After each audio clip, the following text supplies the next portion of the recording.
Terima kasih Datuk Yang di-Pertua, Datuk Indra Yang di-Pertua.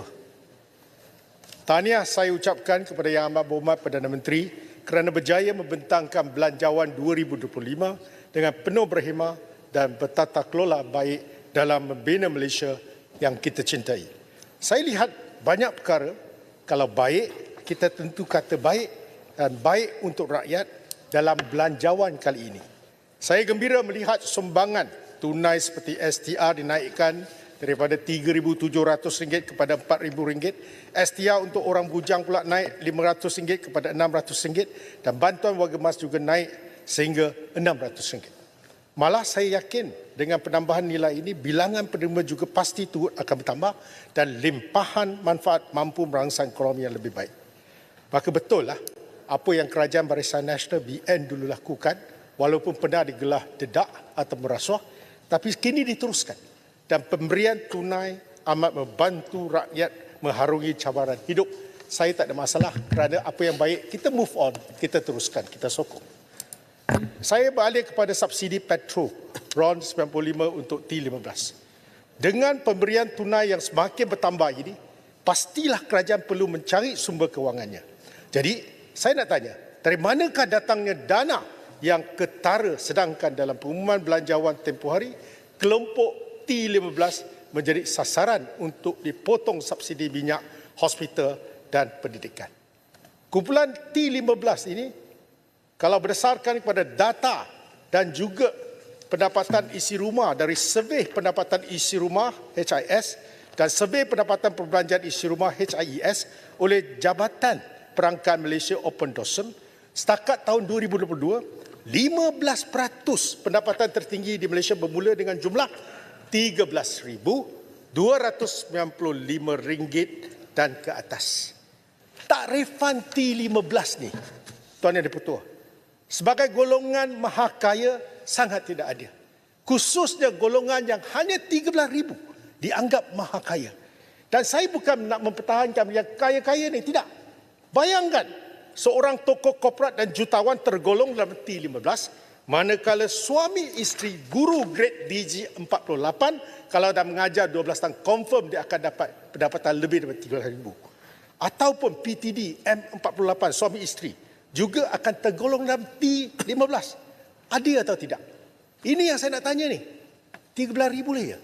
Jadi, saya sebelum ni kerajaan kata kita tak mau gunakan pendapatan sebagai threshold atau nilai ambang.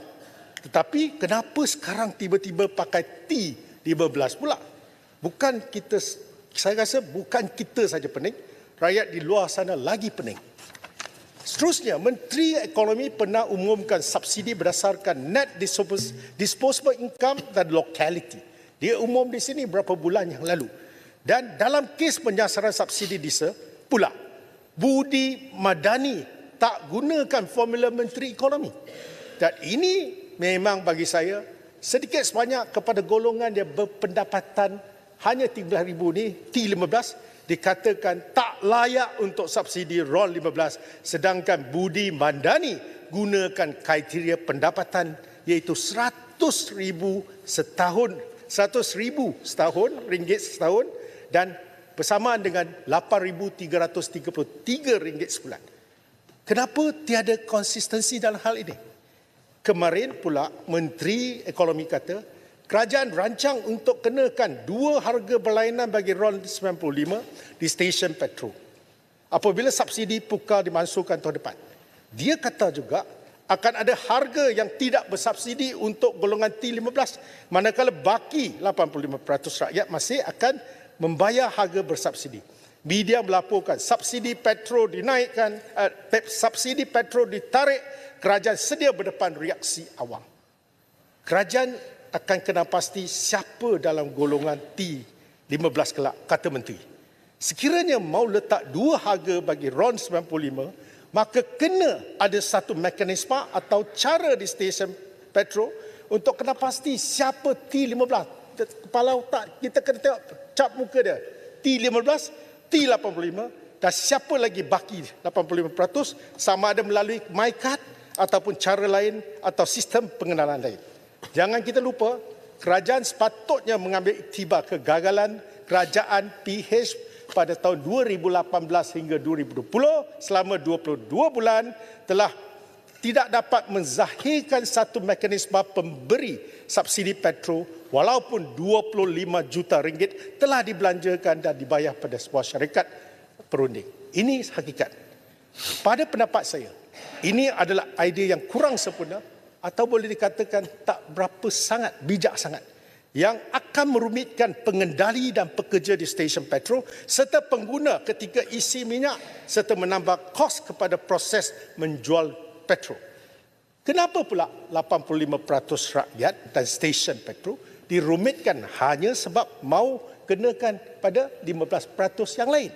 Sekiranya kerajaan sudah kena pasti siapa dalam golongan T15, kenapa pula kerajaan tidak kenakan saja levy petrol ke atas golongan ni ketika mereka memperoleh road tax? Selain mengenal pasti golongan T15, kerajaan juga boleh kenakan levy petrol ke atas kenderaan petrol baru yang menilai lebih daripada 300,000. Ini sebagai contoh. Ya. Katakan setiap kenderaan golongan T15 akan diisi minyak 50 liter seminggu atau sekitar RM2,600 liter setahun. Manakala kos subsidi kalau RM1 1 liter, kerajaan boleh pula kenakan levy petrol RM2,600 tahun ke atas lesen kenderaan golongan T15. Sekiranya mereka benar-benar dari golongan T15 atau mampu membeli kereta melebihi RM300,000, saya rasa ia tak akan jadi masalah untuk mereka membayar RM2,600 ni bagi setiap kenderaan yang mereka miliki. Dengan cara ini, kita hanya perlu ada satu harga petrol bersubsidi di stesen minyak dan kerajaan masih akan mengutip wang sebagai kos subsidi bagi golongan T15. Satu lagi kaedah ialah kaedah yang sedang digunakan untuk budi madani bagi harga diesel, di mana harga diesel diapungkan tetapi 85% rakyat Malaysia yang layak akan menerima bayaran bulanan. Saya pun tidak faham dari mana datangnya konsep T15 ini.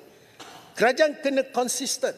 Tak boleh sekejap gunakan T20, kemudian T15, T18 dan akhirnya T15 ni terus digelar sebagai golongan mahakaya. Saya anggap pasangan guru grade DG48 ke atas dikategorikan sebagai T15 dan dianggap sebagai mahakaya adalah tidak adil bagi pasangan suami isteri yang rajin bekerja ini. Saya beri contoh. Kalau isteri saya tak kerja, saya tak sampai 13,000. Apakah dengan ada dasar ini, isteri jangan kerja? Sebab apa? Kita rajin kerja, kita akan dihukum. Ini kesannya. Saya minta di luar sana dia akan faham PTD, cikgu-cikgu. Kebanyakan dalam lingkungan mahakaya ni, sebenarnya mereka tidak kaya. Itulah yang saya nak katakan di sini. Dan kita tak sepatutnya menghukum mereka. Dan saya nak bayangkan gaya hidup orang kaya dengan pasangan cikgu. Macam mana boleh kita samakan? Memang lain. Dan kerajaan kata sekarang kereta mewah berharga RM500,000, RM500,000. Sisinya rendah kerana struktur road tax sudah lain. Perlunya anjakan paradigma yang baik dalam isu ini, bukannya menyebabkan kucak kaca di stesen minyak disebabkan T15 ni. Saya bagi cadangan ini sebab saya lihat road tax sistem kita berlainan. Kita berdasar kepada sisi. Cikgu yang bawa kereta Mercedes 40 tahun, yang masih lagi sisi 3,800, dia bayar 5,000 lebih road tax. Kerana kita berpandu kepada sisi. Sebenarnya sudah sampai masa, dalam keadaan kita nak kenakan subsidi, nak potong subsidi, kita faham rasionalisasi. Tetapi kita kena buat dengan cara yang lebih saintifik, melihat semula.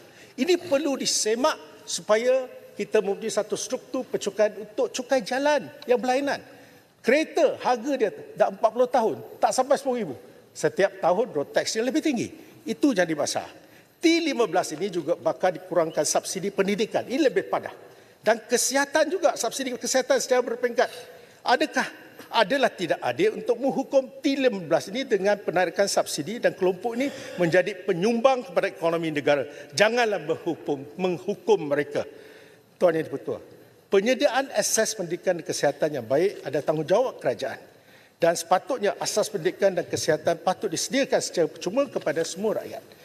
Jika T15 diminta membayar kos rawatan di hospital, berapa kadarnya yang patut dibayar oleh golongan guru ni? Kalau suami isteri ni ada guru. Contoh, MRI. Di hospital kerajaan, semua pesakit kini hanya bayar RM5 untuk yuran rawatan pakar. Mulai tahun hadapan, berapa jumlah yuran yang perlu dibayar? Kerajaan kata secara gradual, secara beransur-ansur. RM10, RM50, RM200 atau RM500 atau berapa ribu. Sebab kos MRI di hospital swasta adalah sekitar RM2,000 hingga RM3,000. Ini satu perkataan julat dia terlalu besar. Perlu ada penerangan supaya mereka tidak yang T15 khususnya hanya gaji RM13,000, RM14,000 mereka akan terkesan. Dalam konteks pelaksanaan subsidi ini, apa data lain yang kerajaan akan guna? Apa fungsi padu akan dimanfaatkan sepenuhnya di sini? Saya rasa ini kita kena tengok balik.